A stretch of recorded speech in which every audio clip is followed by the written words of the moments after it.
Hello there, we are live from our studios here in Kukumlimle on digital address GA0992539.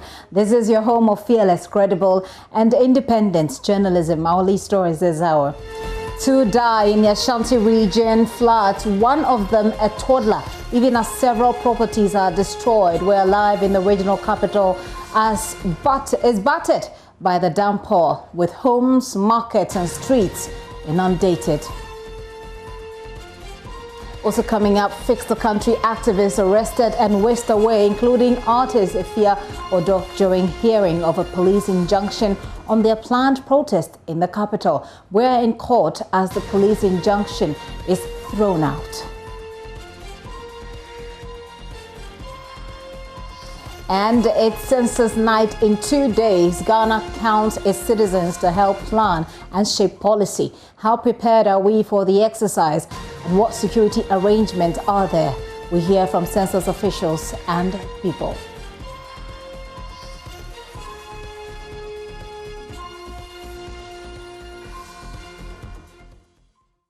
The Pulse is brought to you by Global Communities Dignilu, affordable, safe sanitation.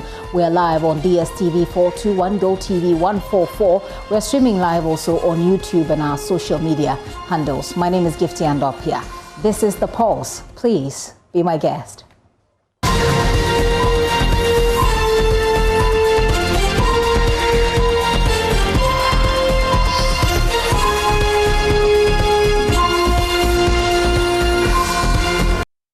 What is your name? How old are you? Where is your hometown? Where did you sleep last night? These are some of the questions that will be asked by the enumerators of the Ghana Statistical Service on Census Night, which starts in 2 days. What do you know about the process? Where will you be on Census Night on Sunday? And how ready are you to be counted? We have a conversation this afternoon. Join us with your questions about the entire process as we engage. But before we start though, here is what some of you have been saying about the process.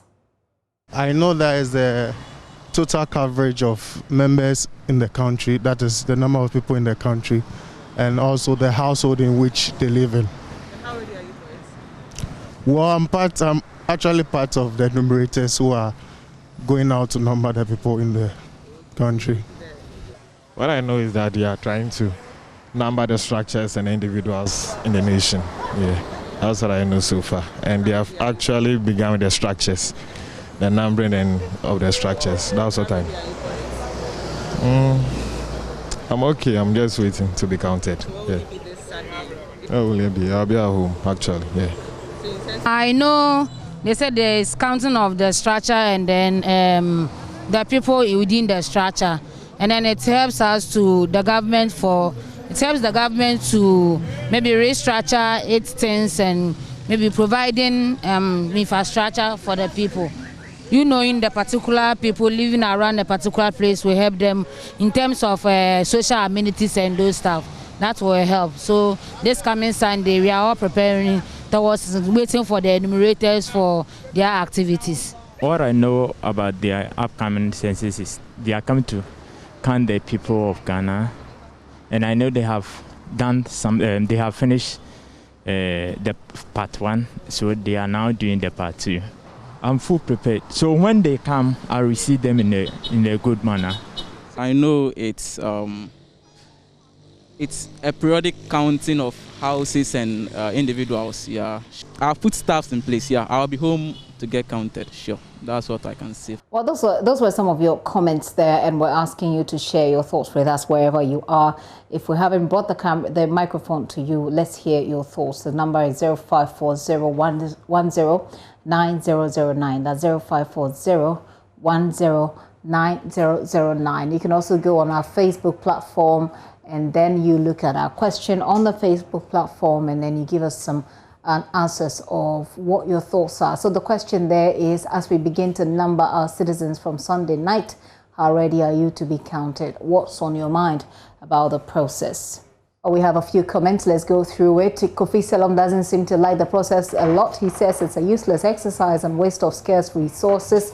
It is not, Kofi, to get to know the number of people who are in a country. Nanayao Byron says it's a waste of time, money and ideas nothing better comes from it, and nothing important is being said to counter the claims that the exercise is aimless. Elijah Edo says, counting, but nothing good comes out of it in this country. And most of you don't seem to have very good thoughts about this. But whether or not you like it, you will be counted. And the enumerators will be coming to your homes to check with you.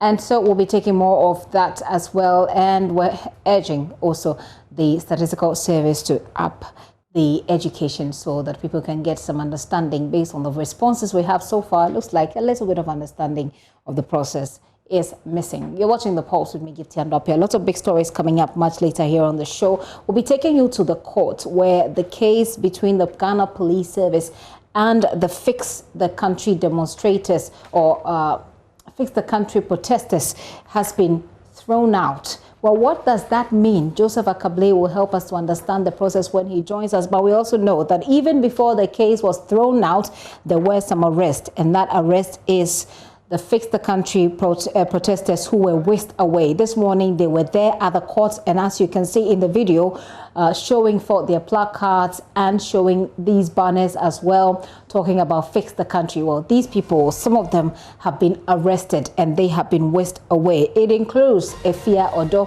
who is an actress who has also been taken. We'll be getting more from Joseph Akable when we come back on this topic, and you definitely want to stay tuned to it. We'll also be taking you to the Ashanti region where 2 people have died, one of them a toddler, and this followed floods that seem to be inundating the city. Do stay with us. We'll be right back with the details. You're welcome back to the show. Many thanks for staying with us. Like I said, we're talking about the census, and the census night is on Sunday. So Sunday evening, you are to expect enumerators come to your home and talk to you through the system. Well, we want you to have an understanding of what your responsibilities are, what you can demand or ask of those who are coming to your home as well, and the importance of this process. Well, let's see if we can make sense of it. I have here in the studio Dr. Grace Bediako, who is the chairperson of the Ghana Statistical Service Governing Board. You know that this is a very familiar name, a very familiar face as well. Dr. Bediako, thank you very much for coming. Thank you for having us. So we were just taking some thoughts before we went on a break from social media, and I just want you to speak briefly about it before we go into the details. It looks as if people have a misconception about the entire process. A lot of people are saying this is a waste of money. What do you say to these at least 7 people who have responded on our Facebook saying this process is unnecessary? Well, thank you very much. I think I would ask the question, if we don't do this, how will we know the issues that is confronting us? How will we know where people live? We have over 100,000 settlements. We need to know where people live. We need to know what facilities are there, whether we can even provide facilities for them. When you think of children that will be born, we need to plan for them. We need to know how many schools we should build, when and how many people will get to a certain age where certain facilities, amenities should be provided. You cannot do anything without data. And expensive though it seems, when you calculate, it's less than, let's say, 20 Ghana cedis per person. That's 20 Ghana cedis times the estimated 30 or 31 million people there are. Yes. Okay. So, I mean, when you look at the quantum, it sounds like it's big money. But this money will be well utilized. But any other thing you do without proper planning and without the correct data, as someone has said, it's like shooting in the dark. You can get the target, but most times you will not. Okay. And indeed, we have struggled as a country because data have been missing in a lot of the things that we do. Okay. So let's get it right. Let's put data where they belong. It is the beginning of any consideration. In the same way, even in our little homes, our households, whether we know it or not, we're planning with data. Okay. So it's important because we need the data to be able to plan as a country. So let's go through the process. On Sunday night, what is going to happen from start to finish? Thank you. On Sunday night, we talk about Sunday night because we have designated it as the census night. On that day, in the night, we're starting quite early, maybe around 8 p.m. or so. There'll be a lot of celebration, and it can be the tolling of church bells, the sounding of the Will there be like public fireworks? address systems, yes. Okay. But it's different areas will have different things to do. And these will be done by the district and the MMDCEs, or how? Yes, this is actually the district. Every district has a district census implementation committee. Okay. And so they are organizing all these activities and taking their own district specificities into account. Okay. In fact, I said Sunday afternoon, but I said evening, but really it's starting in the morning, where in churches there should be some publicity, announcement. And I'm sure something like that happened today in the mosques. Tomorrow we expect that wherever there's a church gathering, there will be some announcement. Okay. So in the evening, with all these fanfare celebration, we will send people out, that's enumerators, to the various areas where we need, this transit passengers and so on. Because that day we need to count people who are floating population, as it were. Okay. And then from 28, we'll get to the households. Okay. And we'll have 2 weeks to count, to talk to people and get information about them. So 27th night is really a night, we'll mark it because it's the reference point of the census. Okay. Everything we do will relate to that date. Okay. So all those people who are in this country, national or foreigner, will have to be covered in the census. Okay. So on Sunday night, between Sunday night and the next 2 weeks that has been designated for the program, at what point will anybody be counted? Is there going to be like some kind of a schedule, or because people don't stay at home all the time, etc.? How are the enumerators going to go about this? The enumerators, as we will recall, these 2 weeks they have done what we call the listing. So they have identified structures, marked them with chalk numbers, and we plead with all of us to keep the numbers on. It's the numbers that will link that information that we are going to collect to the record of that household. Now, they will come each day as long as they can find people to talk to in their houses. Okay. Then they have callback cards. Supposing you will not be there, but you think you can make time at a particular time of the day or week, then you will fill the callback cards, and then the enumerator will make every effort to respond to that convenient time that you have indicated. So for example, when they come to your house, what should you look out for to ascertain the authenticity of the person who has come? Because people are very apprehensive about who is coming to my home and who I'm opening up my house to. how do I know that this person is a certified enumerator? As for the uniform, people can get some anywhere. It's on sale. Exactly. So help us. The most important identifier is the ID card. Okay. We have a special card, made. Okay. So let's try and hold it up to the camera so that you can have an idea how it looks like. Okay, please go ahead. Okay. So this is basically what you will have. What has happened is during the period since we started, some people have dropped out. Okay, so let me just indicate to our viewers that, so this is how it looks like. If anybody comes to your home, they should be able to show you something like this. The Ghana 2021 Population and Housing Census, and the person will have their name and then who they are, the name and the position. And then it looks like there's a barcode down there.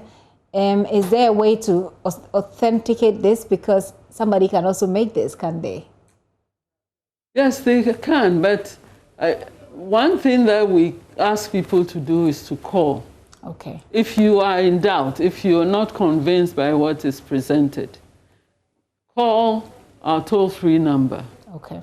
Which is 0800 426 426. 0800 426 426. Okay. And find out if this person is an enumerator. So when someone comes to your home, they ought to show you their ID. The ID we just showed you here. The ID should have the topic, the 2021 population census, and it should also have the name of the person and then the person's position, who they are, probably enumerator, and a picture.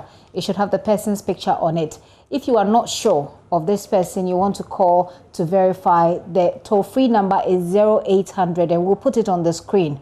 0800 426 426. Please go ahead. Yes. And I was about to say that over the period, in these last 2 weeks, a few people have dropped out. We brought some people on board. It may take time for them to get this kind of ID. Okay. But they should have a letter, in case someone doesn't have the ID, they should have a letter introducing them. And they must produce their national ID card. Okay. So the name on the ID and the letter should match. Okay. But for most of them, almost all will have this card. We're trying to give everybody, even new ones, the ID card. Okay. So you should look out for this. Some of you have already started sending your questions in for Dr. Bediako, and I'll be putting them across to her. But the number that you can send your message to, if you wish to, is 0540109009. That's the number on your screen there. But if you want to call the statistical service to check the background of somebody who just walked into your home and said they were to count you, it's 0800 426 426. So someone has come to my house. Actually, the past week, I've painted my house, for example, and I think I saw the number. But at the time that the painter was doing the painting, I wasn't around. So I think that the number that was written there has been cleaned. What happens? Okay. The number can be re-established in various ways from different sources. One is that we collected GPS codes. Okay. GPS codes, but we also took the digital address. So if your structure has a digital address pasted on it, they can pick it up and it will match the record that has already been taken. And if it doesn't? If you don't have, the numbers are written in some flow, direction. Consistency. Yes. So if it's 1 here, the likelihood that the next one will be 2 is okay. And also, I'm sure you have observed that they add an arrow. Yes. The arrow is indicating the direction of the next number. Okay. So they'll look around and see what number they are missing. Okay, okay. So let me just go through. If I may add. Please. But since it's raining and numbers can be washed off too, please write your number down, put it somewhere in case it's rubbed off. Yeah. Okay, so somebody is asking, He says, Gifty, I'll be happy if you could ask Madam Bediako why they cannot simply take the data from NIA but waste extra money in the name of counting people. Couldn't the NIA had continued the registration? Why waste the money? From Samuel Nugent, I hope. Yeah. Could we have used NIA? Mm-hmm. Yes. NIA is the goal. Ultimately, one day, we should develop our system to use NIA, but we can't use just NIA. The births and deaths registration has to be complete, because you need to be able to eliminate those who have passed on. Births have to be in your identification system to be able to get the complete picture. You also need other administrative systems. Education system has to be complete. You have to have those who are enrolled, those who have completed, all these questions we ask. So we are unable to use the NIA at the moment because the sort of data that we're collecting, we do not have all of that in the database at the system. Yeah. But then this exercise could help better the system at the NIA. That's my understanding. Help me if I'm not getting it. No, this collection, this census data collection is governed by very strict confidentiality laws. Okay. When we collect census data, we can only use it for the purpose of statistics, administrative planning, and so on. So we cannot release individual records. This is why we need to collect this data. We cannot mix census with other sources. Okay, well, I hope you had an answer to it. This one says, good afternoon, JoyNews. I'm an enumerator for this 2021 PAC in Navrongo Municipality. We were told we'll receive caps, ID cards, introductory letter, which you mentioned, nose masks, raincoat. As I speak, I've received none of these items, apart from the normal identification jacket, which I believe is what you're wearing, and a bag to put the tablet inside. I've received none of those items that I mentioned. They brought the raincoat, but some of us didn't get because they were few. Please send our grievances to the officials. Oh, thank you. We'll have to apologize for that. All these, we keep sending these logistics, and he should receive all that we have said he will receive, because this weekend, in fact, from yesterday, we've been shipping all the materials that they don't have yet. Okay. We have received a lot of, we sent monitors out right from the beginning, so they've been giving us feedback on where the gaps are. Right. So he should receive everything. Okay, so he gave the municipality, so maybe I should just go back and give it mention the municipality so that in the checkings we will just, Navrongo Municipality, so perhaps that's an area that ought to be given some attention. And we'll be wrapping up in the next 5 minutes, but let me see. Someone actually sent a photo of you right now on TV and said, please ask why it is not a Ghana flag, but the flag of Canada. That's not the flag of Canada, that's the EU. Oh, this is EU. EU. Oh, okay. That's EU. This is, we're doing joint monitoring of the census. Okay. Okay. So when we, all over the world, you know, census is a global activity. It's a national, but it's also governed by global statistics, laws or standards. So we usually have visiting or international monitors, even though we have our national monitors. So this is the jacket they will be using. So this is a jacket that we'll be using for the process. Yes. Okay, so it's not, for monitoring. So this is for those who are monitoring only. Okay, so this is not the Canadian flag. This is the EU's emblem. Jointly. There. Okay, so this one says, please ask her why standby workers were not paid after they wasted productive time for the workshop, and in the long run they were not selected after going for interviews and risking lives. So some people were apparently interviewed but were not included in the process. Yes, the process was like this. We interviewed, we invited more people than we knew we would use. Okay. Because people drop out without notice. Okay. And in every exam, people don't make it. So we have a certain percentage. After that, we invited people to be trained. And again, there are people who dropped off. Then we have standbys. Standbys are those who pass, but we cannot take them on board.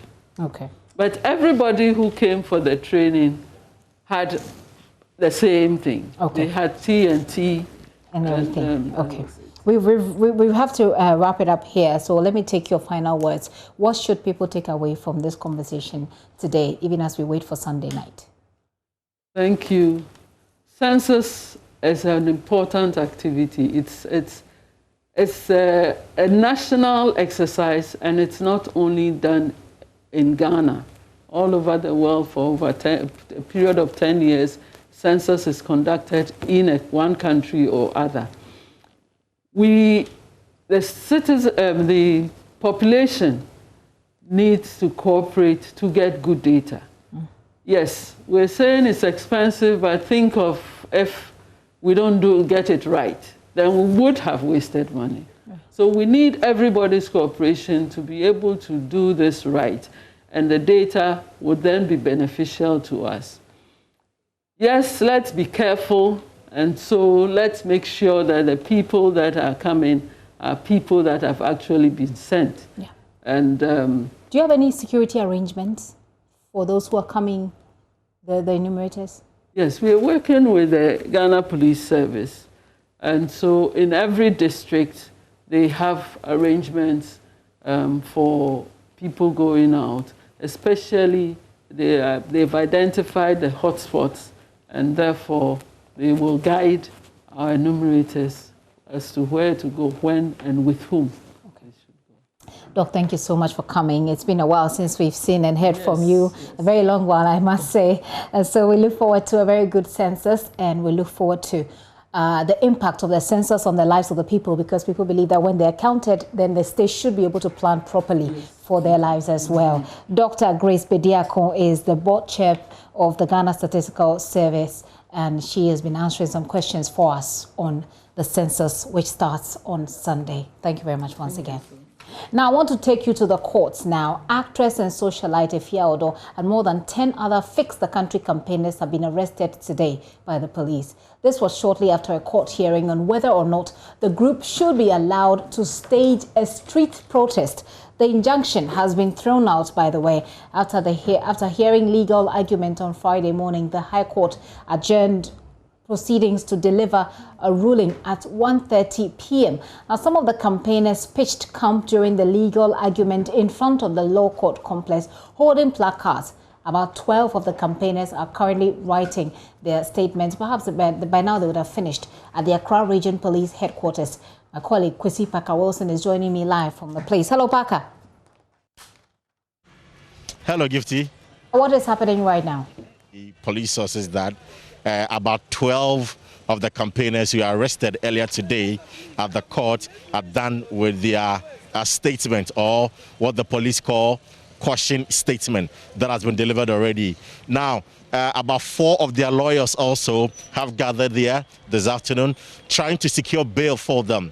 I've been trying to engage them. They tell me that they are trying to work around the procedure to ensure that their colleagues have been granted bail. However, they are yet to be told the reason they were arrested from the court and brought to the Accra Region Police Station. But interestingly, quite a number of the campaigners themselves have gathered here. I hear a lot more are coming to throw their weight behind their colleagues who've been arrested by the police. I have Ni Ayi with me.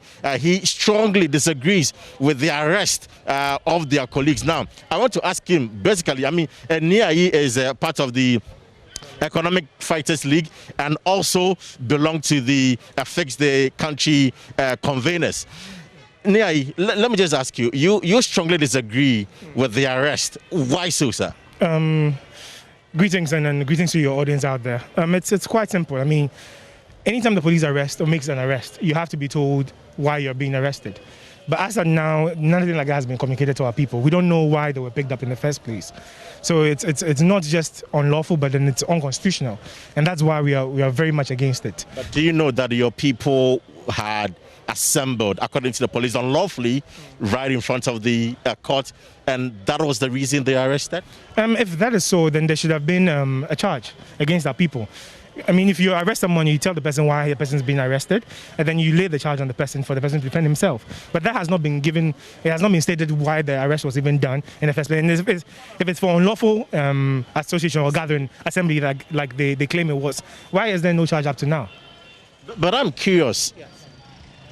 The court was hearing your case, and your people had assembled right in front of the court with placards and banners. Precisely what for? Because the police has clearly told you that it is unlawful for you to gather or, come together and do any kind of protest. So that would not have necessarily been a protest, because most of the people who were picked up were actually in the courtroom. Indeed, I was there myself. But the court had gone into recess, and the judge was coming back at 1:30 to give her final judgment. So we had to step out for a little break. So it was just at that time when we had gathered and, we were having the conversation amongst ourselves. Of course, we had to make ourselves known. So we had placards and, not even placards, they were printed banners, just exactly. And it was just that gathering that we had done. It was not an assembly for demonstration, no. It was just the attendees in the court who had come out on recession for that break, and were gathered and grouped there just having a conversation amongst ourselves. But they took that to be an unlawful protest, like they said. But I'm saying, if that was the case, they should have laid the charges on the people up to now, but nothing has come out. So it was during the recess period. It was just about a 30 minutes break. That's when this thing occurred.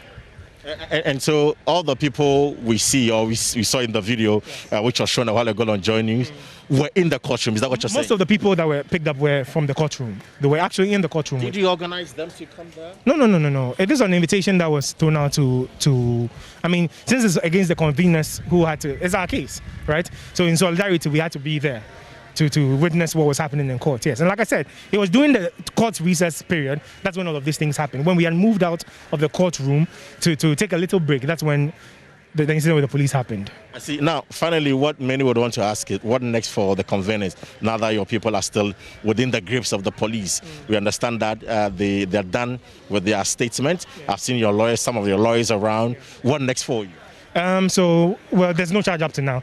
It doesn't seem as if they have any charges to place on our people. So like you rightfully said, our lawyers are around trying to get our people out. And one of the most important things about all of this is that the court actually threw out the application of the police for an injunction against our protest. And that means right now, coupled with the Supreme Court's decision, that is a constitutional right which cannot be taken away from us. We are going back to the planning room, the drawing board, and then re-strategize and then come out again. So is it clear that by the time you leave here, you're making sure that your people secure bail? We're actually leaving with our people. We're actually going to leave with them, yes. Since there's no charge, they cannot be held any longer. It's an unlawful arrest. So we actually, that's why our lawyers are still around. We're going to make sure we get out with them before we leave here. Okay, now let me talk to another colleague briefly and then we are done. He is clearly a member of the Economic Fighters League again. He has the red beret on. Quickly for you, were you in court today? What do you make of the arrest of your colleagues? Yeah, I was in court today and it was quite unfortunate. Like my colleague mentioned, it was during the recession that we were outside waiting for the judgment at 1:30. And only to realize some of our colleagues were being swapped by the police to the police station. So it's quite bizarre in a democratic nation like ours, where a court summons you to come, which when you are belligerent or you refuse to go is against the law.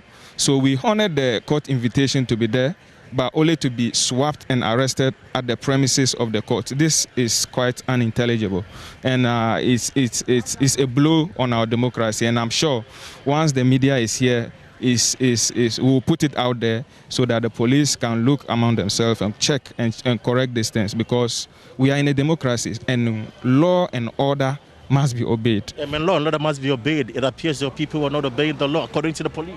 Yeah, the police alleged that they made an unlawful assembly, which is quite, like I said, it's not true, because we were summoned by the police. Rejecting the claim that I'm stating a fact that we were summoned to appear at the court.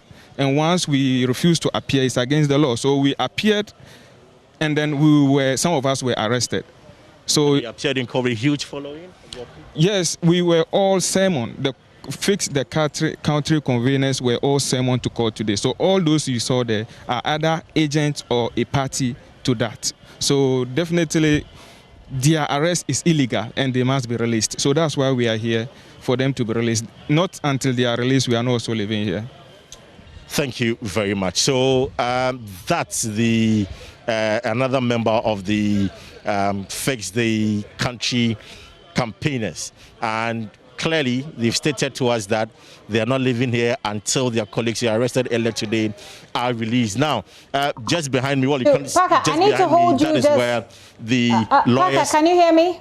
I need to hold you just briefly. We're going to the court to take what happened at the court. We'll come back to you, and then you walk us through what next you have for us from your end, Parker. Okay, so Kwesi Parker Wilson there, coming to us live from the police headquarters where the protesters who have been arrested today are being held. We're told that they finished writing their statements. Their people say their lawyers are around. They believe that they cannot be held any much longer because they have not been charged. Court correspondent Joseph Akable, who monitored the proceedings in court earlier today, has this report. Take a look. Because of COVID-19, they are not going to allow us. Where was COVID-19 during election time? Where was COVID-19 when we organize it with join a year? It was a day advertised for a ruling and possible legal arguments. Some of the campaigners, however, had their own ideas. They should freeze the country. They should freeze the country. Yes, out of the salon. We will still protest. We will still protest. They held placards along the road in front of the courts. The High Court indicated that it will rule on the injunction application at 1:30 p.m. on Friday. Shortly after this announcement was made, some of the protesters who were taking photographs at the court premises were whisked away by the Ghana Police Service.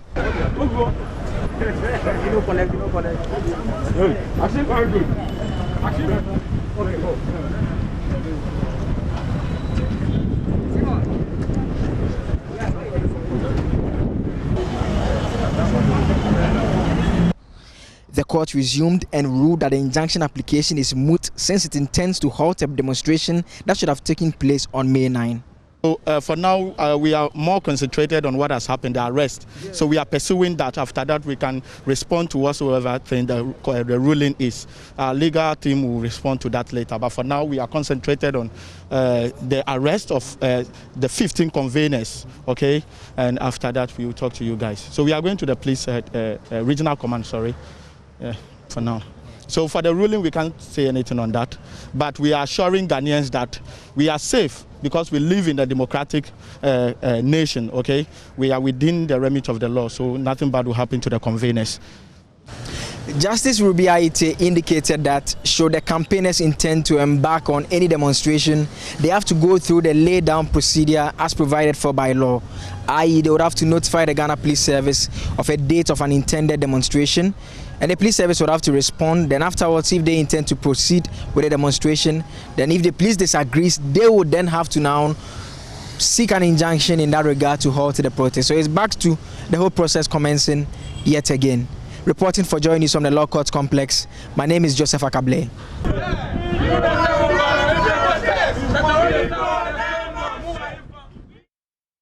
So this is where it started, at the court premises, and then it ended up at the police headquarters, where Kwesi Parker Wilson, my colleague, is standing by, bringing us a live feed of what is going on there. I want to connect back to Parker. Parker, you've spoken to the reps of the protesters who have been arrested already. Tell us who next you have and what is happening where you are. Have you been able to see those who were arrested earlier at all? Fortunately, I have denied access to where they are being held. In fact, you are told that 12 of the campaigners were arrested earlier in court. Now, the door behind me, the brown door behind me there, is where the lawyers are engaging the head of legal and prosecutions here at the Accra region, including the crime officer. Now, as you can see, the lawyers are just stepping out from the room. Perhaps the engagement is done. We'll try and see if we can get a word or two from them briefly. But, sir, Hello, sir. You were in the meeting. Basically, I just saw you come out from the crime officer's room. What's been happening, briefly? Nothing really. Nothing really. They have been granted some sort of bill, so they are just going. Nothing really happened. Oh, they've been granted bill? Yes. What's the bail condition? I don't know much about that. Some legal terms I don't know. Okay. But I know they would have to return on Monday. They would have to return on Monday? Yes, so that's all. Okay. So now your people are free? Yeah, people are free, sure. Now, what do you make of it? I mean, the arrest and all the process about granting them bail, security bail for them? I think for now, we've had a long day, so we wouldn't be able to talk much. But I don't know for what formal charges they may have laid against them, but there was nothing, to the best of my knowledge, I don't think they've committed any offense. They said unlawful assembly, but I don't know what assembly it is. But did the police tell you the reason they arrested them? No, not yet. But I think that our lawyers have more information. They had a long discussion or extensive discussion with them, so they can tell more. So our legal team, we will actually update the public on that. Our legal team will update the public on that. Okay, thank you. So, Gifty, what is clear is that the campaigners, those who were arrested, have been granted bail. That is what is clear. Now, the lawyers are declining to speak to me basically because they tell me that when they are engaging in a case or probably handling the case, they've been barred from speaking to the media. Is the reason they are not communicating or giving the media information. But however, we can establish and confirm to our viewers that the 12 Fix the Country campaigners who were arrested at the law court today have been granted bail. Also, they don't know the charges for which they were arrested. However, they tell me that they have been granted a bail. So this is the information coming from the Accra Region Police Headquarters. And of course, the campaigners are going to meet their colleagues who are held in the other office for them to finish or conclude the process. So this is the situation here at the Accra Region Police. Gifty. Well, Parker, we'll let you go for now and hope that as they move out to meet their colleagues, they will be able to find them, and then you will be there so we can come back to you for that one. Kwesi Parker Wilson there at the Accra Region Police Headquarters. Let me just make this clear.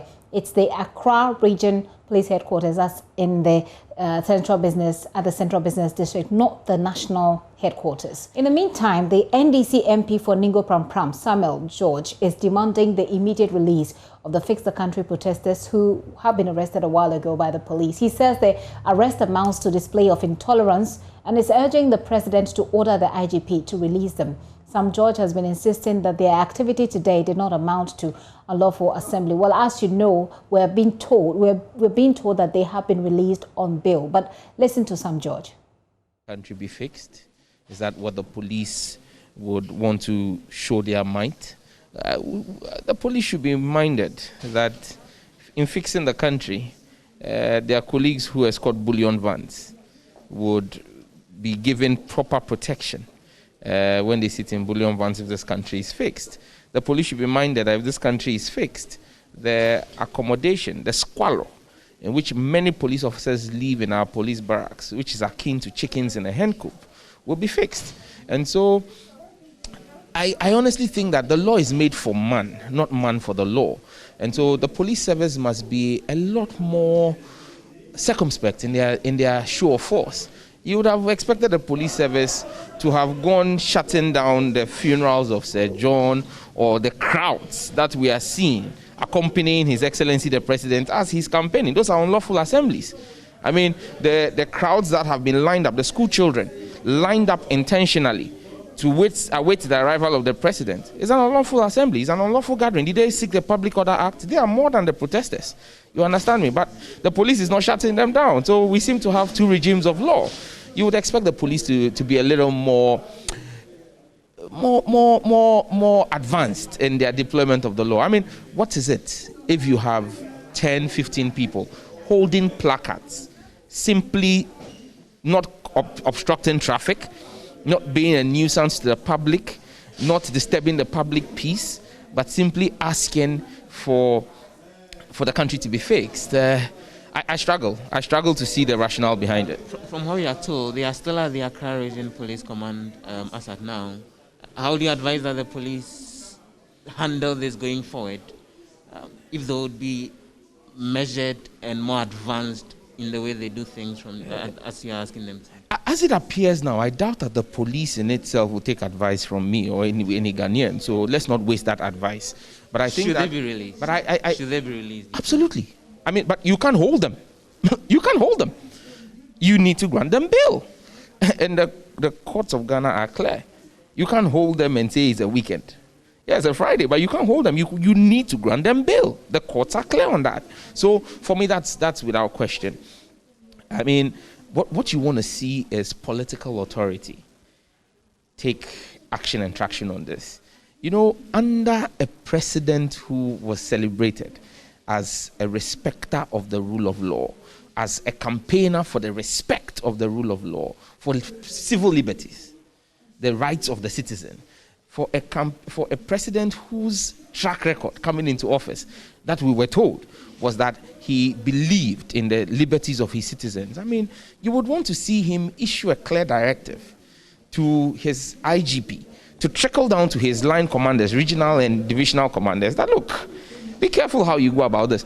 For the NPP that came to power on the back of such social activism, look, many of these individuals who today are holding these placards went on the public campaign platforms and campaigned for President Akufo-Addo in 2016. Well, we will be in Parliament to speak to Joseph Opoku-Gakpo live to find out who else has been saying about this particular development this afternoon. But you can join us with your messages as well. What do you think of what's going on? Now we're told that the people who were arrested have been released. The number is 0540109009. That's 0540109009. Let's hear from you. Let me connect with Joseph Opoku-Gakpo standing by for me in Parliament. Hi, Joseph. Good afternoon to you, Joseph. So we've heard Sam George speak about this incident. What we know just before we came to Sam George was that those who were arrested have been released. Parker is on the ground to verify that for us and to see if we can speak to the people ourselves. But is it Sam George who alone who has been responding to this, or are there other responses from other people in Parliament? Well, basically it's been Mr. George responding to this, making the point that he thinks even the whole effort on the part of the security agencies to actually pull brakes on this planned demonstration by the Fix the Country group is very much out of place. And he insists that the president needs to exercise some tolerance and allow for these demonstrations to actually unfold. So basically it's been Mr. George making that point to the police and also to the president. Well, other things have been happening in Parliament. Joseph, let's go for it before we let you go. PAC has been sitting, and we've heard that the Minister for Works and Housing, Francis Asensubwachi, has actually been apologizing to the committee over his failure to appear before it yesterday. Give us some details on that as well. You know, yesterday himself, Mr. Francis Asensubwachi, who is the Works and Housing Minister, and the Minister for Roads and Highways, Kwesi Amakwata, were expected to appear before the committee yesterday morning. The two of them didn't show up. The committee members were present. As the sitting commenced, the chairman complained that they hadn't communicated to the committee that they would not be able to attend. He directed that the Finance Department of Parliament puts together the figures on how much it cost the House to get the sitting underway yesterday and ensure that the details are sent to the two ministries and split so that then they pay. And further directed that the officials of these ministries should endeavor to show up today. Today, Mr. Asensubwachi appeared and apologized. He explained that he, the day before yesterday, had asked his chief director to write officially to the committee and indicate his unavailability on Thursday because he would be attending a cabinet meeting, which the chief director didn't do, resulting in the situation where he couldn't show up and there was no such communication. So he apologized. But the chairman made the point that the apology is accepted, but the surcharge will still happen. So that has been the development on that. Apart from him, earlier today as well, the Communications Minister, Eslawusu, was expected to appear before the committee with some agencies at the Ministry of Communications. And what happened was that we saw a situation where the chief director explained that Madam Owusu Akufo was on her way coming to the sitting eventually the sitting started, but at the end of it all, then the chief director had to apologize that she was caught up in something else that she had to do for the president and couldn't show up. And the chairman said that the committee was very unhappy and that communication should go to the minister, but said that the minister has repeatedly appeared before the committee without any hassle, so they wouldn't apply any sanctions. Well, in that case, it looks like there was no surcharge, but we will see how it pans out subsequently. Joseph, what else happened in Parliament today, and what are we to expect next week? Members of Parliament themselves having been sitting at the level of the plenary today, the reason being that the Speaker directed that they need to get to their constituencies to help with the census. So after yesterday's sitting, the sitting was adjourned to next week, Tuesday. So mainly it's been the sitting of the Public Accounts Committee of Parliament. The Minister for Lands and Natural Resources, Samuel Abujinapo, appeared before the committee to respond to some questions having to do with expenditures at the Lands Commission. But there were other questions to him, what the committee describes as public interest question regarding what is being done to deal with the rosewood issue, which we heard him explain that the efforts are ongoing and a number of considerations are being assessed as to how, when illegal rosewood is confiscated, it should be dealt with. And one of the suggestions that has come up is possibly burning the rosewood trees and even giving it out to schools. And also he says those efforts are ongoing, and he's also been assuring that the tree planting that was done on June 11th, we will hear further details on government's plan to ensure that the trees that were planted are properly nurtured so that then they develop into mature trees going into the future. Next week, a number of items are on the table, including most likely, as we are being told, the Finance Minister Ken Ofori-Atta coming around to respond to questions having to do with the alleged luxurious travel of the presidents to Belgium, South Africa, and also the UK just a few weeks ago. We're expecting that to happen sometime next week, as well as approvals when it comes to the disbursements of the District Assembly Common Fund. Gifty. So thank you very much for the details. Joseph Opoku-Gakpo there bringing us up to speed. Well, a lot has been happening in Parliament, starting from the park to parliamentary business. Joseph will be there for us again next week to bring us the update. You're watching The Pulse with me, Gifty and Apia. I'll be taking a very quick break, but when I return, I have very sad news for you that 2 people have died. One of them is a toddler, and this happened in the Ashanti region, where the capital city seems to be inundated by floods. We'll go there when we return from this break. What are we going to do? It's not easy for us. Right now, I'm even crying. I'm sad. It will be very even difficult for us to cross the bridge to the other side. Students are here. They can't go to school. Now, I'm giving them 2 weeks. If I don't see the contractor on site, I'm going to organize my people. There will be a massive demonstration. Although they say we are in a COVID era, but I'm going to break that protocol and make sure that what our candidates we normally get.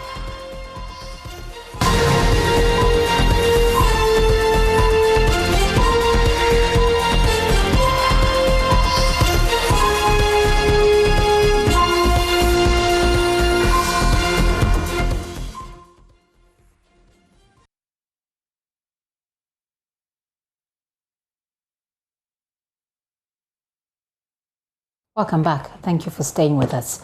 Now, 2 people have been killed by floods, but which have also destroyed several properties in the Ashanti regional capital, Kumasi. A 2-year-old toddler named Mohammed Awal is one of those killed as he was swept away by the flood waters on Wednesday night. His body was retrieved on Thursday morning by a team of rescue officers. Ohim Interior reports. Behind me is a foot bridge that connects Angunaga and Susachi communities here in the Oforikro municipality. Yesterday, as the community experienced heavy downpour, we are told this particular foot bridge, which was constructed under the auspices of the assembly member for this area, broke down and the flood waters swept the bridge away. Unfortunately, 3 people who were crossing the bridge, including 53-year-old second-hand clothes dealer, Akosia Dufie, we are told, was swept away. But just this morning, words got to the community that the woman who could not be found yesterday, body has been located. And this has thrown the entire community into some sort of mourning. Some of the community members are not happy because they say apart from the support that they have received from the assembly member for this electoral area, they haven't received any central government or the assembly support to construct a permanent bridge. Let's speak to the assemblyman for the electoral area, Solomon Kumi, to give us some updates on this. So how did this happen? It happened yesterday evening when there was a heavy downpour. Around 5:30 there, about getting to 5:45. We experienced a heavy downpour and it was flooded. And we have not experienced that flood before because the bridge that we have constructed is high. So I wonder how the bridge was able to collapse at that particular time. It was flooded, but I don't understand the reason why they have to risk their life in order to cross the bridge by that time. Because it's level with the bridge, and a lot of people were trying to cross to the other communities. Even for them to do one at a time, I think would have helped at that time. But all of them, they decided to just walk on the bridge. I think that landed. One woman was around telling that they should stop, nobody should walk on the bridge. But some of them, they turned ear deaf on what the woman was saying, and they just walk on the bridge. That unfortunate incident has happened. We have lost a life, and it's not something we have to celebrate. My people, they are angry, they are mourning because a 53-year-old woman, Akusia Dufi, has lost his life. He's having 3 children and have reported this case several times. This bridge have been fixed 5 times. When I Zuma office 1 year, 6 months. I fixed this bridge 5 times. And this one is community initiative project where the municipal helped me a little bit in order to construct this last year, November. So that they say they have awarded the contract to one contractor. IPEP have given the contract to someone to come and do it for us. I've been calling the contractor, and the contractor says you have not been paid. For that reason, you can't come and fix the bridge for us. And look at the trauma that we find ourselves right now. Right now, my people cannot even get access to the other community. They are stranded. When you go to Pentecost, the road, the bridge linking Anraga and Inside State has also been broken down. The children are at home. They are no longer schooling because where are they going to pass? And it's become a heritage to the community. And this is the problem that we find ourselves right now. So I will urge each and everyone, especially the government and those people in the hierarchy, to come and help us. I don't know whether the name Anraga, if you request for anything, they don't want to mine us. Okay, so let's get into some details here. You said you've reported this several times. Yes. To who? At what point in time and at what level? I have written personal letter to the assembly several times. Urban Road Director, I have Oforikro Municipal Assembly. I have also gone to the Urban Road Director, Mr. Gambra, in order to, he have come here, a lot of people, even the last year, Minister of Road, Amakwata, and the entourage also came here. Murder Bed Authority, they also came here last year. I have reported several times to the top hierarchy. You know, the MP is even aware. He came around the last time that we were constructing this. He promised that they have also awarded the contract. I have tried all what I can, even the regional minister and those people. I have exhausted all the places that I have to even attend to, and yet still no avail. And this is the problem that we find ourselves. Right now, we have lost a life. What are we going to do? We cannot bring the person back to life. Are you getting me? Our life is precious than what even we want to even do. Okay, so at this point in time, when the footbridge has broken down, this is total collapse. How would residents in these communities survive? Right now, it's not easy for us. It's not easy for us. Right now, I'm even crying. I'm sad. It will be very even difficult for us to cross the bridge to the other side. Students are here. They can't go to school. Business people are there. They can't also cross to this community to come and buy anything because it is just that they come to buy certain things. They also go there to buy certain things. Right now, unless go and pass so and so. Right from here to so and so, and I think it's a long distance that my people can even cover to that point. So this is our problem that we face right now. So right now, I've reported that the MCE came here this morning. He says that he have talked to the other people to see that the stakeholders to see how they can also come in to come and help us. But right now, I'm giving them 2 weeks. If I don't see the contractor on site. I'm going to organize my people. There will be a massive demonstration. Although they say we are in a COVID era, but I'm going to breed that protocol and make sure that what Anwaga needs, we normally get it, because they knew that I can do the work. That's the reason they have voted for me. And I'm also pestering them high in order to get something for the community. But yes, so it's not a view. They say they've awarded this project to a contractor.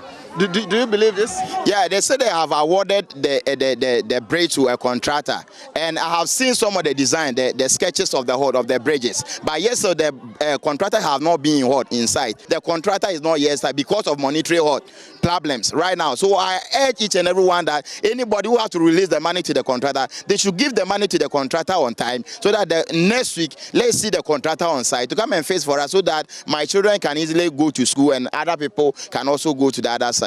So how long would children continue to be at home because they can't cross the stream?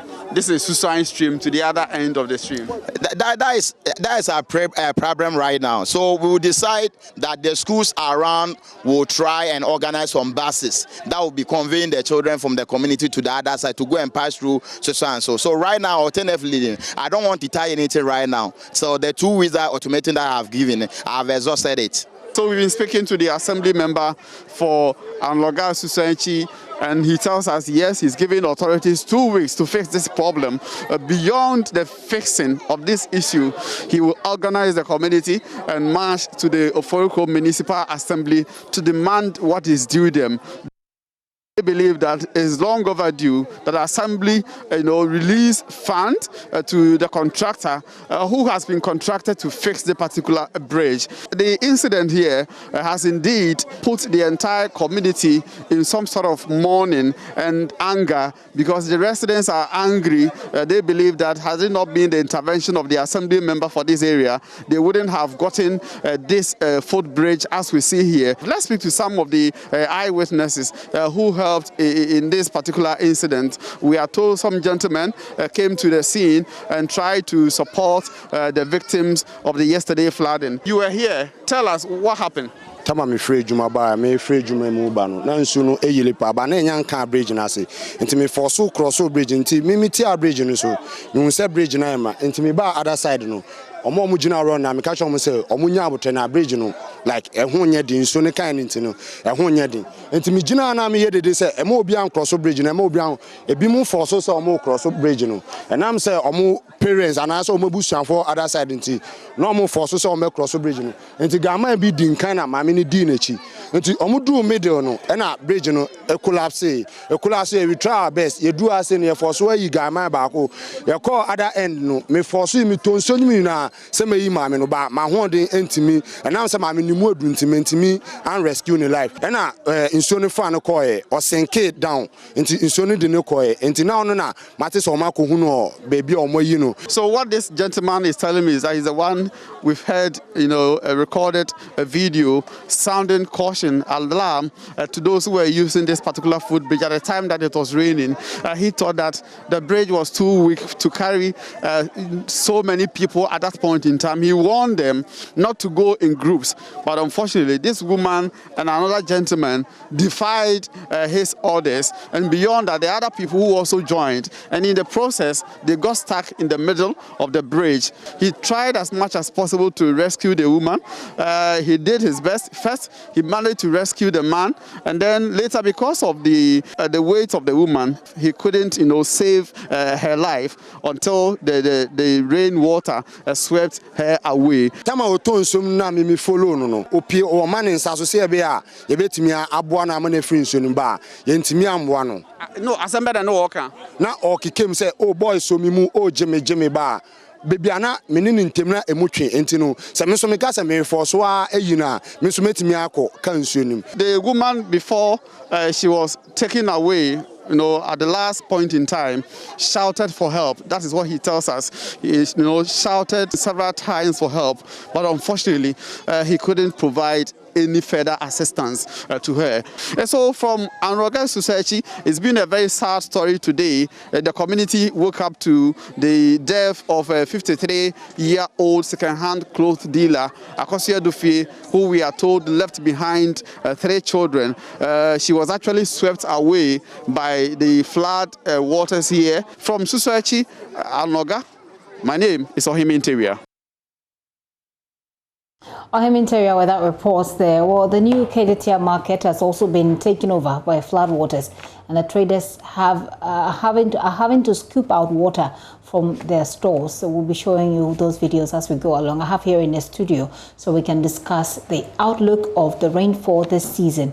The Deputy Director for Forecasting at the Ghana Meteorological Service Agency, Joseph Potofi. Mr. Potofi, thank you very much for your time. Thank you for having me. Also joining us in this conversation is the Communications Director for NADMO, George AEC. We'll be assessing our preparedness. Pretty much a cliche, I must say, but necessary cliche. Mr. AEC, thank you for your time. Good afternoon. Yeah, good afternoon. Okay. Let me just start with you, Mr. AEC.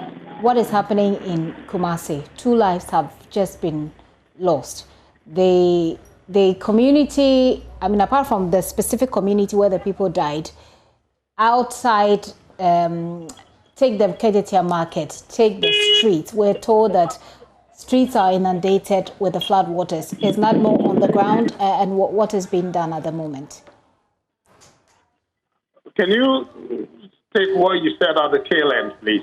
Yeah, I'm saying that 2 people have been killed by the floods in Kumasi, but I was referring to the other properties that have been affected, people's properties that have been affected, and asking whether or not NADMO is on the ground at this point and what is being done.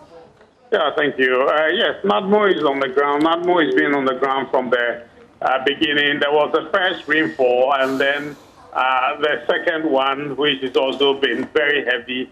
NADMO has been there. We are conducting assessment on the situation as it happened yesterday.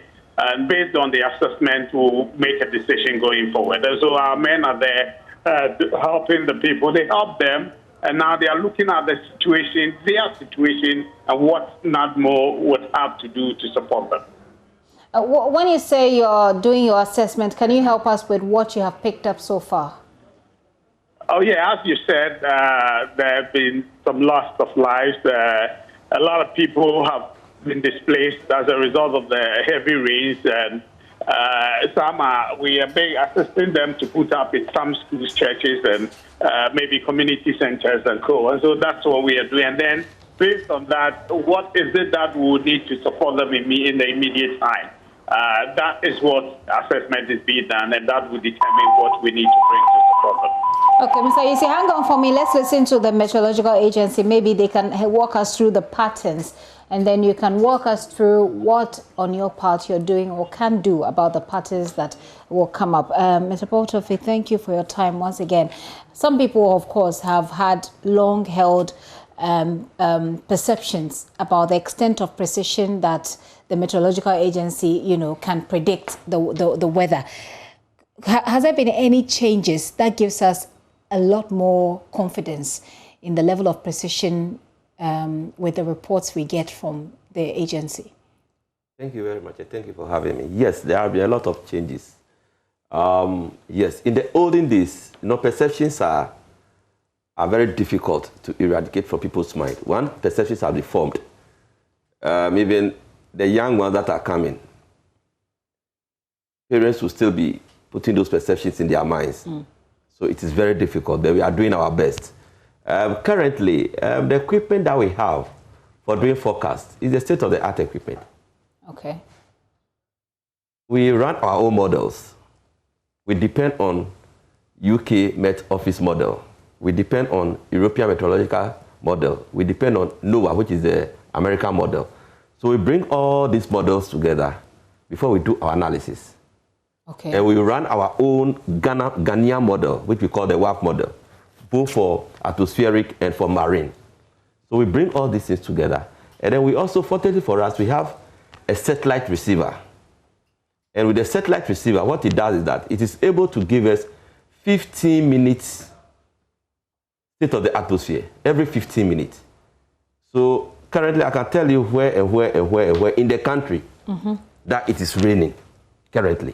Did we predict what happened in Kumasi? If we did, then maybe we can go to NADMO and ask what sensitization went on for the people. Yes, when you look at yesterday's forecast and the previous day forecast, it was there. And you see, for you, forecast is a prediction. So what we've done now is that to put a probability on it. And when you look at what was happening yesterday, the probability was around 80%.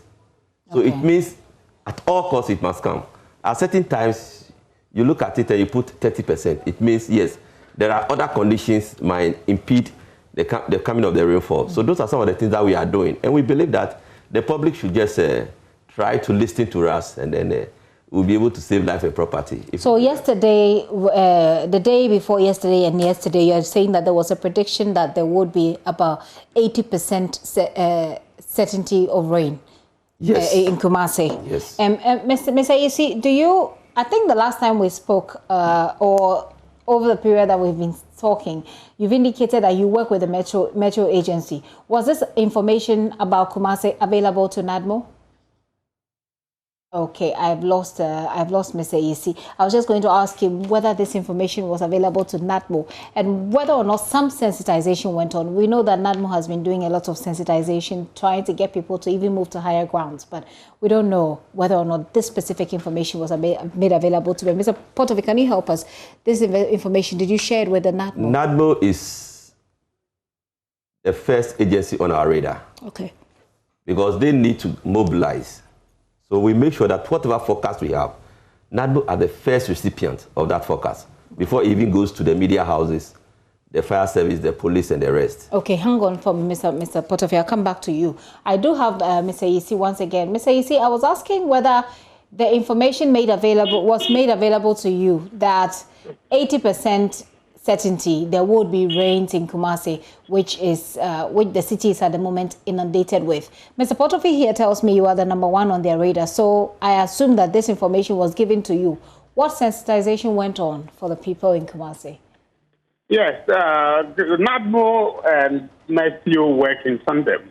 Anytime they get a report, as you said, we are the first to get it. And when we get it, we transmit it to our regional directors and then district directors to be aware, and then relay it to the members of the community by whatever means, whether community radio or the megaphones and others in communities. So that's what we do every day. In fact, sometimes they give us the updates twice in a day. And so, yes, they work with us, and we also relay it to our officers on the ground. So I just want to understand the process between you receiving the information, perhaps here in Accra, and the information being received on the ground in Kumasi, and then subsequently being forwarded to the people. Yes, not more. We have a system, our EOC system. So once we get the information, we send it through our EOC to the region, and then to some districts have the EOC. And so they take the information, and then those who don't have it, the regions take it and then get it to them, especially when those places have been specifically identified as going to be affected. We relay it through our radio system and then the EOC. If that information was sent across, then it's probably people heard but they did not listen, or people heard but they did not believe. Yes, Gifty. I've been emphasizing on that these days. Anytime I speak, I tell the people that we should pay heed to the weather warnings from Meteo, because these days their weather warnings are very accurate. And so we shouldn't take it for granted that it comes, NADMO has brought it, yet we don't care about it. We should begin to pay attention to the weather warning. That's what we emphasize on to our people to get it to the ground. But you know that emphasizing doesn't necessarily, do the trick. And I see that NADMO is doing a lot of, community engagement where you are telling people to move to higher ground, for example. Maybe we need more of that. And perhaps if that had been done, 2 people, including this toddler, this child who had the whole life to live, would still be alive. Yes, but you see, where they live is the situation. They find it difficult to identify maybe, they say Nadmo and Matthew are saying we should evacuate from this place until the rains are over. And some, they will pay it and move. Others do not. They feel it's as usual. I would live here and we can enjoy it. Okay, let's hear the patterns to expect in the next coming, weeks or months, and then I'll come to you, Mr. Yisi. So walk us through what the plan is to do with it. Mr. Potofi, what are we to expect going forward? I mean, if there is any level of precision you can give us as to what to expect, then we can work with NADMO to see how we can protect ourselves. In front of me, I just received the weekend weather forecast. And when you look at it, it's saying that the coastal areas, tonight, there will be isolated thunderstorms with rain. Tomorrow, there will be scattered thunderstorms. Isolated means pockets. Okay. Scattered means it will be more than pockets. Then we have widespread. Okay. When it comes to the middle belt, where Ashanti region, Brong-Ahafo, and Native Barons, today we have isolated thunderstorms of rain. And when you look at the satellite imagery currently, you see pop-ups coming up. Okay. So definitely it will rain in some of those areas tonight. In the Ashanti region? Yes. Okay. Do we know the specific areas? Is that possible to access? On my system at the office, I can point the cursor to give me the longitude and latitude. Then I can refer it to Google and I'll get the exact city or exact town where the system is. Okay. So we are in June. June, for the south and the middle belt, June is the maximum. How will I say? Is it time to expect the maximum rainfall? Yes. Okay. Fortunately for us over Accra, this year has not been good for us at all. Has not or will not? Has not. Because already we are getting out of June. We are only hoping to look at the system and see how will the sea surface temperature behaved. And that also tells us how the minor season will go for us. But for Accra, fortunately for us, or unfortunately for us, we were not having those heavy rains. And that's why we are not getting the floods. But let me bring in something. As for the flash flood, they will always come. Okay, sorry to interrupt. Does it mean that we'll be seeing more of these rains in the Ashanti region and less of that in the capital? Very well. In Accra. Okay. So maybe NADMO could note that bit, and then I'll come back. So please go ahead with the point. Yes. So what I'm saying is that yes, the resilient levels of the cities are becoming low and low and lower, because of the superstructures that we are putting. And when we put the structures, we paved everywhere. Now when you paved and it rains, the water needs to percolate into the soil. But now you paved, so there will be a lot of runoffs. The same drainage systems in the 40s, in the 60s are still what we have today. But we have more water coming in. So when it happens like that, floods will get into our homes, into our offices, into our properties. And if we don't take care, it will take our lives, like what happened in Kumasi. But we believe that people know where they live. We all know where we live. But we know that the climate is also changing. So when you expect rain, the rains may not come. When you don't expect it, is actually when it comes. Yes, but when the rain starts coming, first day, second day, you should start thinking when you are in a flood-prone area. You could die on the first day. It depends on the test. But the first day, because the soil is not percolated. It's much safer. It's much safer. But when the soil is saturated, then boom, the flash flood comes in. And let me come to you, Mr. Yisi, as we wrap up this conversation. We have been told that we should expect more rains in the Ashanti region or in those areas. And I think less of that in Accra, which sounds good, by the way, even though it might not be good for farmers. What is the plan? Hey, yeah, Mr. Yisi, if you can hear me, I was asking about the plan for the Ashanti region, as we are told that we should expect much more rains over there. Is there a plan for Ashanti So, Mr. Yisi, okay, there you are. Mr. Yisi, go ahead. The plan to Ashanti region, yes. Yes, because we're hearing from the Meteo Agency now that we are to expect more rains in the Ashanti region this year. Yes. Yeah, we'll continue with the sensitization, and then we will assess whether there's a need to evacuate. We will appeal to the people to pay heed and then move to higher grounds, maybe an identified place, especially when the rain is about to come, so that we can avoid this. And the issue of fast using bridges, bridges that are not strong, which caused the death of the woman, as you narrated. We look at some of those ones. If we need to stop it, we stop people from using it. That's what we'll be doing immediately.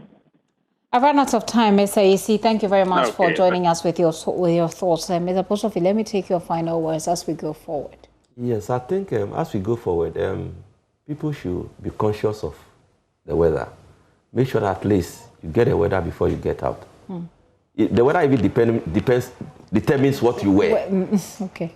Determines what you wear. So let's have confidence in Matthew. We'll definitely get there. Because fortunately we are in the tropics. It is not like we are in the subtropics.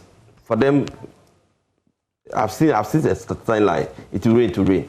But we are in the tropics. The equator, there are so many forces that is interplay. Okay. So naturally, especially when we are in the rainy season and we forecast, that you take it.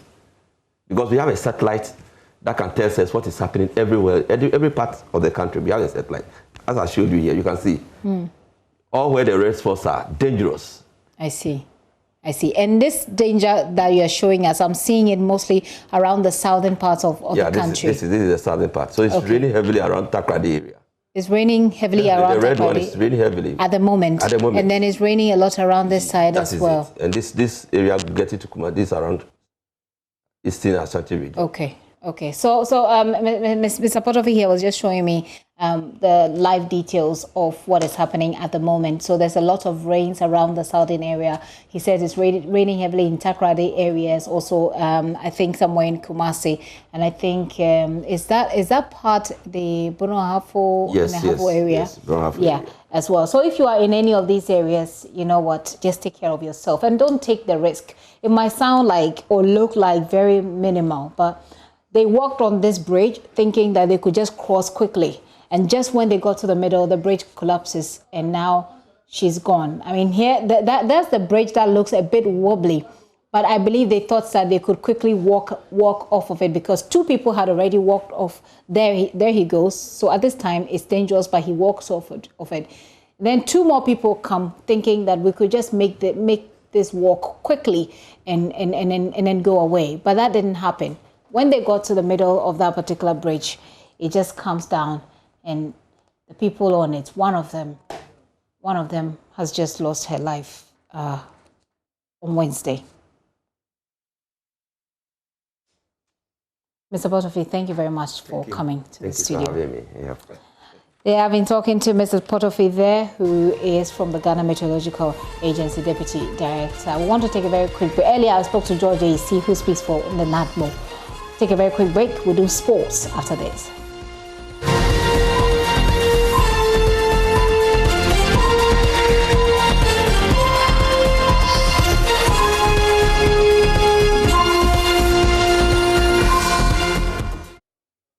Hello, it is Sports on the Pulse. I am Muftao Nabila Abdullahi.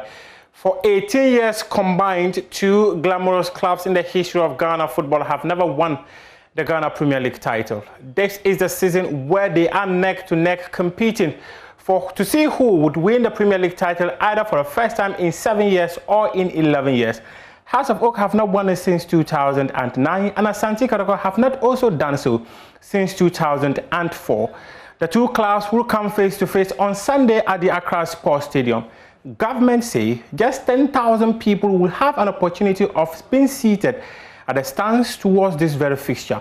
Tickets went on sale today and in less than an hour or 2, they ran out. We are going now to Zoom and speak to some of the supporters of the 2 clubs, specifically Michael Nkansa, who is a Kumasi Asante Kotoko fans, and Kobe Jones, who is a House of Oak fans, as well as the NCC PRO. So first, let me start with Kobe Jones. Kobe Jones, tell me, government said 10,000 spectators should go to the stadium. Now, you put tickets out there for sale, and unfortunately, some of your members have not been able to get some of the tickets. Kobe Jones, kindly unmute for me. Yeah, Mustafa, can you hear me now? Yeah, I can hear you now. Yes, thank you very much. It's rather unfortunate that. Hello, Michael. Mustafa, can you hear me? Yeah, Kobe, I can hear you again. I can hear you now. I can hear you. Okay, so I said that it's unfortunate that a fixture that always see about 50,000 spectators is now seeing about 9,200 or so to watch this fixture, and it's also unfortunate that most of our fans are complaining because they are not getting their tickets. The tickets has been sold out, and it's most unfortunate. But there is nothing we can do about it. I mean, for the VVIP tickets, it got finished as soon as it came out from the National Sports Authority. We don't know those who bought the tickets, but that is the story. Now, if you even want 70 cities as the lower VIP, it's very difficult to get, and it is very unfortunate. I mean, even the 30 cities tickets is. Yeah, Kobe. Michael, talk to me about the importance of this match for Asante Kotoko. Thank you very much, Mr. I think that this match means a lot to the Kotoko family.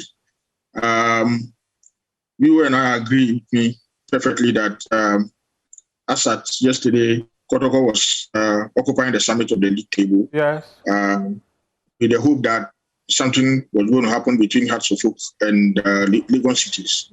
And so, as far as the Kotoko family is concerned, as soon as we take occupancy of the league summit by Sunday 5 p.m., everybody should just consider the league a foregone conclusion, and Asante Kotoko would have been waiting to be declared the runaway winners of the 2020-2021 Premier League. And that is exactly what we are hoping, and that is exactly what we are praying for. I believe strongly also that the opposition is not going to be that easy for us. Yeah. I believe that in recent times, the form of Accra House of Folk, we all agree that it has increased. It's slightly better than how it was when the season started. And I believe strongly that the technical team of Accra House of Folk has done a good job by ensuring that Mike, just not to cut you, but to cut you.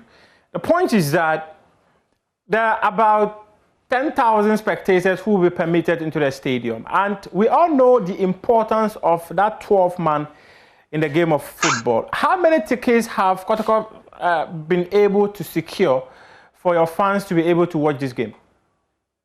Well, unfortunately, the 25% proportion, we don't have to focus playing at home. And so, apart from the fact that they will make provision for some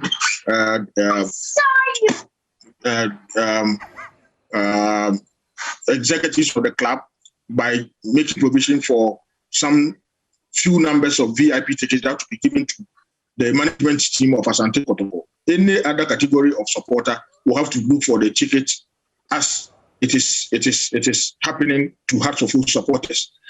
We do not have specific numbers that have been given to Kotoko as, for instance, if out of the 10,000, they would give us, say, 3,000. I have not been perfectly been educated or informed as to that arrangement. But all that I can say is that Kotoko supporters have also gone to queue at the various ticket centers with the expectation of getting tickets. But by 11 o'clock in the morning today, the signals I picked was that all the tickets had run out of stock, and some degree of black marketing was what was happening. 30 cities tickets were now being sold at 110 cities. 70 cities were now being sold at 150 for 80 cities. But Mike, now let me bring in your brother here, Kobe Jones. He just gotten back on the line. And Kobe, you were telling me about the concerns of most of the supporters of Accra House of Oak not being able to secure tickets for this very fixture. What sort of impact would you say would have on your team if you're not able to get the numbers that you need at the stadium? And don't forget, your head coach Samuel Bode said that you should come in your numbers because he believes Sunday is going to be the day for House of Oak. Hello? Yes, like I said, it's a concern that House of Oak supporters we are facing. And of course, normally when it happens like this, where there are limited tickets, people take advantage of it. And that is why the black ticketing, the black market thing that my colleagues talk about, it's happening. I mean, some of these things it's difficult for you to deal with it because even at the workout stage, it happens. Our supporters are worrying us, calling us, asking for tickets, but lo and behold, we are not getting the tickets for them. That's the most. You are not also getting some yourself. But just give me a quick prediction. Where do you think this would go? Oh, of course. Prediction as well on where you think this would end. I heard you earlier mention about how Sunday is going to be the day for Kotoko, and you will play Catch Me If You Can. Hello, Mike. It appears Mike cannot hear me. On this note, I say thanks very much for joining me for Sports on the Pulse. I am Muftau Nabila Abdullahi.